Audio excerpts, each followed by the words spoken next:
Hi అండి, welcome back to happy recipes. నేను మీ స్వప్నని. ఈరోజు వీడియోలో రోడ్ సైడ్ బండి మీద అమ్మే క్రిస్పీ దోశ అలాగే టేస్టీ చట్నీ అండి. వాళ్ళు చేసే దోశ చట్నీ అంత టేస్ట్గా రావడానికి దాంట్లో ఏమేమి వేస్తారనేది కరెక్ట్గా చూపిస్తున్నాను. కాబట్టి కంప్లీట్గా వీడియోను ఎక్కడ స్కిప్ చేయకుండా చూసారనుకోండి, మీరు కూడా ఈజీగా చేయగలుగుతారు. టేస్ట్ కూడా అలానే ఉంటుందండి, దోశ అలాగే చట్నీ కూడా. కాబట్టి తప్పకుండా వీడియో కంప్లీట్గా చూసి ట్రై చేయండి. ఒకసారి ఇలా చేశారనుకోండి, పాత దోశను మర్చిపోతారు, అంత బాగుంటుంది. ఇప్పుడు దీన్ని ఎలా ప్రిపేర్ చేసుకోవాలో చూసేద్దాం. మరి ముందుగా ఒక బౌల్ తీసుకొని దాంట్లోకి నేను ఇక్కడ 2 గ్లాసుల రైస్ తీసుకుంటున్నానండి. నేను ఇక్కడ దొడ్డు బియ్యం తీసుకుంటున్నాను. మీరు కావాలంటే రేషన్ బియ్యం అయినా తీసుకోవాలి. ఎప్పుడైనా మనకు దోశకు లావుడ్ బియ్యం కానీ లేదంటే రేషన్ బియ్యం కానీ టేస్ట్ అనేది చాలా బాగుంటుంది.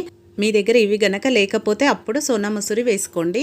కాకపోతే వీటికే టేస్ట్ చాలా బాగుంటుంది. 2 గ్లాసుల లావుడ్ బియ్యానికి నేను ఇక్కడ 1/2 గ్లాస్ మినప్పప్పు వేసుకుంటున్నాను. కరెక్ట్గా ఏదైనా ఒక మెజర్మెంట్ తీసుకొని దాంతోనే పర్ఫెక్ట్గా వేసుకోండి, మీకు కూడా పర్ఫెక్ట్గా వస్తుంది. ఇలా 2 గ్లాసుల బియ్యంకి 1/2 గ్లాసు మినప్పప్పు, 1/4 గ్లాసు పచ్చిశనగపప్పు వేసుకోవాలి. పచ్చిశనగపప్పు వేసుకోవడం వల్ల మంచి కలరు టేస్ట్ వస్తుంది. అలాగే 1 టీ స్పూన్ మెంతులు.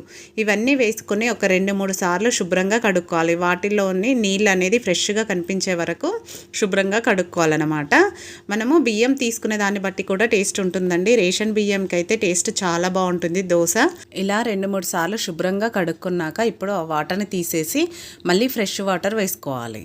ఫ్రెష్ వాటర్ మునిగే వరకు వేసుకోవాలండి, ఎక్కువే. ఇప్పుడు మూత పెట్టేసి దీన్ని మనము ఒక 5 నుంచి 6 గంటల పాటు నానబెట్టుకోవాలి.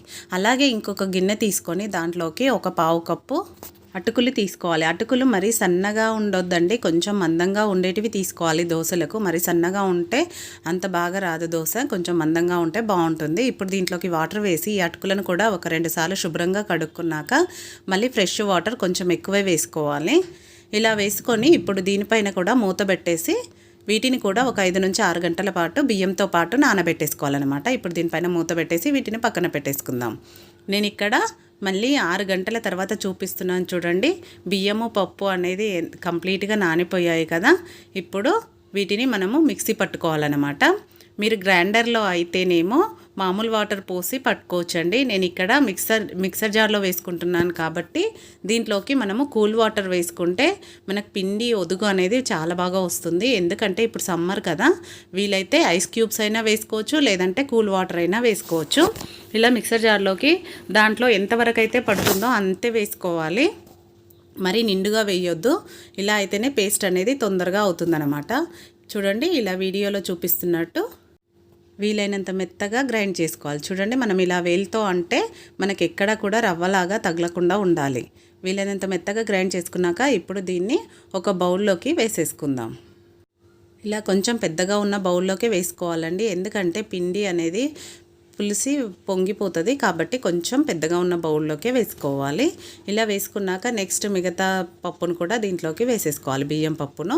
ఇలా కొంచెం కొంచెంగా వేసుకుంటేనే మనకు ఈజీగా మెత్తగా అవుతుందండి. ఇలానే మొత్తం అంతా వేసుకోవాలి. ఇందాక నేను మొదటి టిప్పు చెప్పాను కదా, మనము గ్రైండర్లో వేయకుండా మిక్సీలో వేసినప్పుడు కూలింగ్ వాటర్ కానీ ఐస్ క్యూబ్స్ కానీ వేయడం వల్ల పిండి అనేది బాగా వస్తుందని. ఇప్పుడు అలాగే నెక్స్ట్ టిప్ వచ్చి చూడండి, పిండిని ఇలా చేయితో బాగా కలుపుకోవాలన్నమాట మొత్తం అయిపోయాక. ఒకవేళ మీరు కనుక చేయితో కలపలేని వాళ్ళు ఇలా చెంచాతో అయినా కలుపుకోవాలి. ఒక 5 నిమిషాల నుంచి 6 నిమిషాల వరకు ఇలా కలుపుకోవాలి. ఇలా కలుపుకోవడం వల్ల దోశకు కూడా మంచి టేస్ట్ వస్తుందండి. హోటల్ వాళ్ళు ఇలానే కలుపుతారు. ఇప్పుడు దీనిపైన మూత పెట్టేసి ఓవర్ నైట్ పెట్టేసుకుంటున్నాను. నేను ఇక్కడ ఒక 8 గంటలైనా పక్కన పెట్టేసుకోవాలన్నమాట. మనము మార్నింగ్ లేసి చూసేసరికి మనకు పిండి అనేది చూడండి ఎంత పైకి వచ్చేసింది. లోపలికి ఉండే కదా పిండి పైనకు వచ్చింది, కాబట్టి పులిసిందనమాట పిండి అనేది. ఈ విధంగా వస్తుంది. ఇప్పుడు ఈ పిండిని మనము ఎలా పడితే అలా తిప్పకూడదండి, ఒకే డైరెక్షన్లో ఇలా నీట్గా తిప్పుకోవాలి. ఎలా పడితే అలా తిప్పితే మనకు దోశ అనేది కూడా పర్ఫెక్ట్గా రాదు. ఇప్పుడు మనకు కావాల్సిందంతా ఒక గిన్నెలోకి తీసుకొని మిగిలిందంతా ఫ్రిడ్జ్లో స్టోర్ చేసుకోవచ్చు. 2 నుంచి 3 రోజుల వరకు కూడా వాడుకోవచ్చండి పిండిని. ఇప్పుడు మిగతా పిండిని నేను ఇక్కడ ఫ్రిడ్జ్లో పెట్టేసుకుంటున్నాను. మనం ఇప్పుడు వాడుకోవడానికి తీసుకున్న పిండిలోకి తగినంత సాల్ట్ వేసుకోవాలి, ఉప్పు. అలాగే దీంట్లోకి మెయిన్ ఇంగ్రీడియంట్ వచ్చి పంచదార అండి. 1 టేబుల్ స్పూన్ పంచదార వేసుకుంటున్నాను. మీరు తీసుకునే క్వాంటిటీని బట్టి పంచదార పెంచుకోండి. పంచదార వేయడం వల్ల మంచి కలరు, క్రిస్పీనెస్ వస్తుంది. అలాగే పిండి అనేది కొద్దిగా గట్టిగా ఉంది కదా, ఇప్పుడు దీంట్లోకి మనము కొంచెం వాటర్ వేసుకుందాం. మరి ఇంత గట్టిగా ఉంటే మనకు దోశ కూడా లావుగా వస్తుందన్నమాట. కొంచెం వాటర్ వేసుకొని కన్సిస్టెన్సీని సెట్ చేసుకోవాలన్నమాట. పంచదార మాత్రం కంపల్సరీగా వేసుకోండి, దోశ టేస్టీగా కూడా వస్తుంది. ఇలా మొత్తం అంతా కలుపుకున్నాక ఒకసారి ఇప్పుడు దీన్ని పక్కన పెట్టేసుకుందాం. మనకు బ్యాటర్ రెడీ అయిపోయిందిగా. నెక్స్ట్ చట్నీ ప్రిపేర్ చేసుకుందాము. అల్లం చట్నీని ప్రిపేర్ చేస్తున్నాను ఇక్కడ. వాళ్ళు అల్లం చట్నీని కూడా ఎలా ప్రిపేర్ చేస్తారో చూడండి. ఇప్పుడు ముందుగా స్టవ్ పైన ఒక ప్యాన్ పెట్టుకొని దాంట్లోకి 1 టేబుల్ స్పూను ఆయిల్ వేసుకోవాలి. ఆయిల్ వేడయ్యాక 1 ఇంచ్ అల్లంని ఇలా పొట్టు తీసేసి పైన చిన్న చిన్న ముక్కలుగా కట్ చేసుకొని ఆయిల్లో ఫ్రై చేసుకోవాలి. ఈ అల్లం అనేది ఆయిల్లో కొంచెం బాగా ఫ్రై చేసుకోవాలండి. అలా అయితేనే మనకు అల్లం ఫ్లేవర్ అనేది ఉండదు, టేస్ట్ కూడా చాలా బాగుంటుంది. ఇలా 1 నిమిషం పాటు ఫ్రై చేసుకున్నాక అల్లం కూడా కొంచెం కలర్ మారుతుంది చూడండి. ఈ విధంగా అయ్యాక నెక్స్ట్ దీంట్లోకి ఇప్పుడు పుట్నాల పప్పు వేసుకోవాలి. అలాగే 2 టీ స్పూన్ మినపప్పు కూడా వేసుకోవాలి. మీరు కావాలంటే ఇక్కడ పుట్నాల పప్పు ప్లేస్లో శనగపప్పు కూడా వేసుకోవచ్చు. 1 టీ స్పూన్ ధనియాలు వేసుకోవాలి. హోటల్ వాళ్ళైతే ఈ పుట్నాల పప్పే వేస్తారండి, శనగపప్పు వేయరు ఎక్కువగా. అలాగే ఎండుమిరపకాయలు మీరు తినే కారాన్ని బట్టి, టేస్ట్ని బట్టి ఎండుమిరపకాయలు వేసుకోండి. నేను ఇక్కడ ఒక 6-7 వరకు వేసుకున్నాను. వీటిని కూడా మంచిగా ఫ్రై చేసుకోవాలి ఆయిల్లో. 1 నిమిషం పాటు ఫ్రై చేసుకున్నాక నెక్స్ట్ దీంట్లోకి ఒక మీడియం సైజ్ ఉల్లిపాయను ఇలా చిన్న చిన్న ముక్కలుగా కట్ చేసుకొని వేసుకోవాలి. అలాగే ఒక మీడియం సైజ్ టమాటాను కూడా ఇలా ముక్కలుగా కట్ చేసుకొని వేసుకోవాలి. ఈ ఉల్లిపాయ టమాటా అనేది కొంచెం సాఫ్ట్గా అయ్యే వరకు ఉడికించుకోవాలి. మీడియం టు లో ఫ్లేమ్ అడ్జస్ట్ చేసుకుంటూ ఉడికించుకోవాలండి. కొద్దిగా పసుపు వేసుకుందాము మంచి కలర్ కోసము. ఇప్పుడు టమాటా ఉల్లిపాయ మగ్గడం కోసం కొంచెం వాటర్ని యాడ్ చేసుకుందాం దీంట్లో. ఇలా వాటర్లో మగ్గించడం వల్ల టేస్ట్ అనేది కూడా చాలా బాగుంటుంది. ఈ మిరపకాయలు టమాటా ఉల్లిపాయ అనేది వాటర్లో మెత్తగా అవుతుందన్నమాట. వాటర్ అంతా పోయి అవి సాఫ్ట్గా అయ్యే వరకు ఉడికించుకోవాలి. ఇప్పుడు నెక్స్ట్ కొద్దిగా కరివేపాకు వేసుకుంటున్నాను. చూడండి టమాటా ఇంకొంచెం సాఫ్ట్ కావాలి. ఇప్పుడు వాటర్ అంతా పోయింది కదా, టమాటా కూడా సాఫ్ట్గా అయ్యింది. స్టవ్ ఆఫ్ చేసేసుకుందాము. స్టవ్ ఆఫ్ చేసేసుకొని దీన్ని కంప్లీట్గా చల్లారనివ్వాలి. చల్లారినాక మనము మిక్సీ పట్టుకోవాలన్నమాట. చూడండి ఇక్కడ కంప్లీట్గా చల్లారింది, వాటర్ కూడా ఏమాత్రం లేవు. ఇప్పుడు దీన్ని ఒక మిక్సర్ జార్లోకి వేసేసుకుందాం మొత్తం. ఇలా జార్లోకి కంప్లీట్గా వేసుకున్నాక మనం సాల్ట్ వేయలేం కదా, టేస్ట్కి సరిపడా సాల్ట్ వేసేసుకోవాలి. అలాగే 1 టేబుల్ స్పూన్ అంతా బెల్లం వేసుకోవాలి. ఇలా చిన్న చిన్న ముక్కలుగా చేసి వేసుకోవాలి. ఇలా వేసుకున్నాక ఒకసారి మెత్తగా గ్రైండ్ చేసుకోవాలి. మరి మెత్తగా అవసరం లేదండి, కొంచెం కోర్సుగా ఫస్ట్ గ్రైండ్ చేసుకున్నాక నెక్స్ట్ దీంట్లోకి చింతపండును వేసుకోవాలి. కొద్దిగా వేసుకోవాలి, ఎందుకంటే టమాటా వేసుకున్నాం కాబట్టి కొంచెం వేసుకోవాలి. మీరు కావాలంటే స్టార్టింగే కూడా వేసుకోవచ్చు. వీలైతే కొంచెం వాటర్ వేసుకొని ఈ విధంగా మెత్తగా పేస్ట్ లాగా చేసుకోవాలండి. వాటర్ అయినా యాడ్ చేసుకోవచ్చు. ఇలా గ్రైండ్ చేసుకున్న దీన్ని ఒక బౌల్లోకి వేసేసుకుందాం. ఇలా కంప్లీట్గా బౌల్లోకి వేసుకున్నాక మీరు థిక్నెస్ని బట్టి కూడా వాటర్ యాడ్ చేసుకోవచ్చు.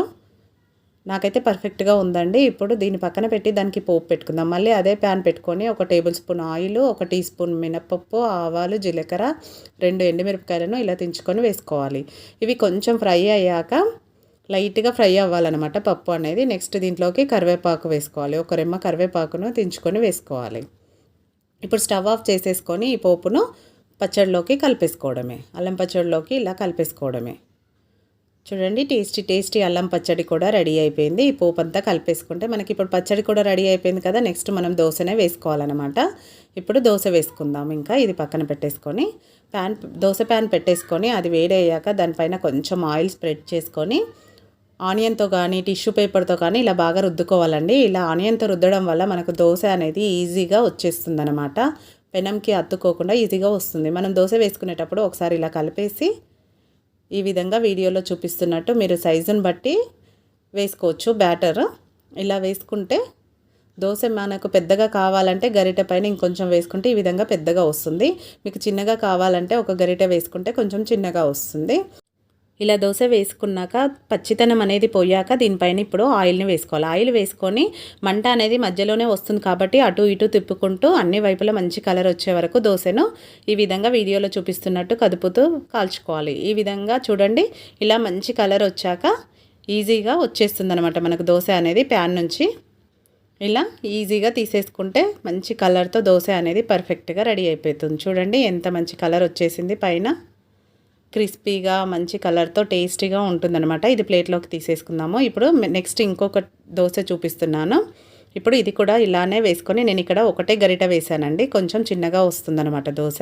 ఇప్పుడు దీనిపైన ఉప్పు కారం కలుపుకుంటే ఈ విధంగా వేసుకుంటే దోశ టేస్ట్ చాలా బాగుంటుందండి. ఉప్పు కారం అలా కలుపుకొని వేసుకొని అలాగే చిన్న చిన్న ఉల్లిపాయ ముక్కల్ని వేసుకోవాలి ఎక్కువగా, కొంచెం ఎక్కువగా వేసుకోవాలి. నెక్స్ట్ దీనిపైన ఆయిల్ని స్ప్రెడ్ చేసుకోవాలి. ఇలా దీన్ని కూడా అన్ని వైపులా తిప్పుకుంటూ మంచిగా కాల్చుకోవాలి దోశను. ఇది అయితే చాలా టేస్టీగా ఉంటుందండి. ఎప్పుడైనా ట్రై చేశారా? ఈసారి తప్పకుండా ట్రై చేయండి. ఉప్పు కారం కలిపి ఇలా లైట్గా స్ప్రెడ్ చేసుకుంటే దోశ టేస్ట్ కూడా చాలా బాగుంటుంది.